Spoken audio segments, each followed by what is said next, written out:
Hi everyone! It's May Angel. Welcome back sa aking YouTube channel. Sa video na ito, pag-uusapan po natin ang naging advisory ni SSS para sa ating mga soon-to-be SSS pensioners residing abroad.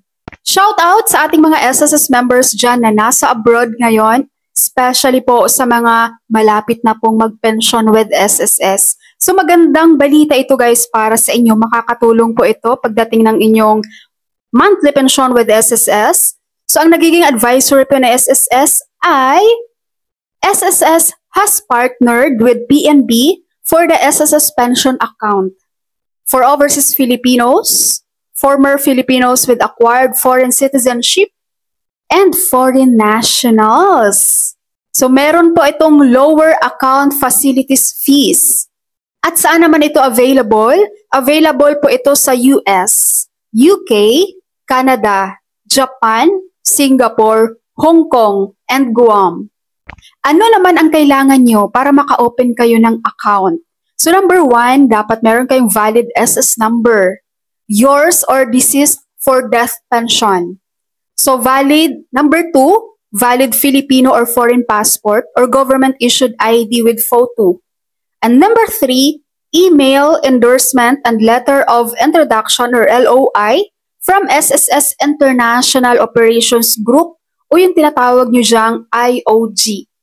So take note lang guys, PNB branch may require additional IDs or documents for verifications and usual bank account opening requirements. So i-prepare nyo na lang din kung anong mga supporting documents na mayroon kayo kapag mag-open kayo ng PNB. Sa mga magtatanong naman dyan guys kung saan located ang PNB Overseas Office and kung saang SSS IOG units na makapag-issue ng endorsement and LOI, so ito po.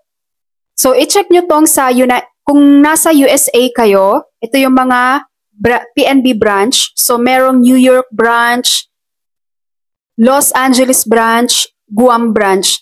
And andito guys, makikita nyo rin dito yung mga email address. SSS Foreign Office and email address.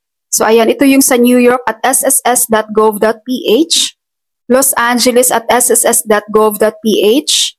Yan, so pwede kayong mag-email dito guys kung meron kayong mga concern regarding sa endorsement or LOI.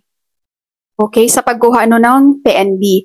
Sa Canada naman, Canada and United Kingdom, ayan, so ito yung kanilang branch, PNB Remittance Company and PNB Europe. So makikita nyo rin naman dito guys ang kanilang office and the email address. Pwede nyo po itong i-screenshot para mabalikan nyo po, ma-check nyo kung saan, kung gusto nyo mag-email, na makikita nyo yung email address, or kaya pupuntahan nyo ang PNB branch dyan sa Canada and UK. Ayan, so screenshot nyo yan. And next naman guys, sa Asia. So ito yung mga PNB branch dyan.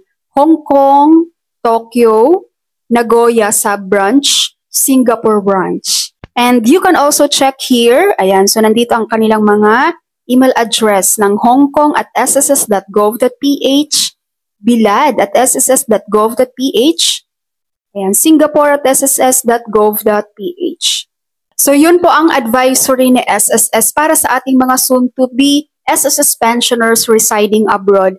And guys, ngayon pa lang ha, na medyo malayo pa ang pag-retire nyo guys, pag-apply nyo ng monthly pension, kumuha na kayo guys, mag-enroll na kayo dito sa kanilang PNB. Para kapag mag-apply na kayo ng inyong monthly pension kay SSS, ready na po ang inyong disbursement account. So hindi na kayo ma-hassle na i-process pa ang inyong disbursement account during sa application nyo ng monthly pension with SSS. So ngayon pa lang, mag-apply na kayo para pagdating ng iyong retirement, pagpunta nyo kay SSS, dala-dala nyo na rin po ang inyong disbursement account.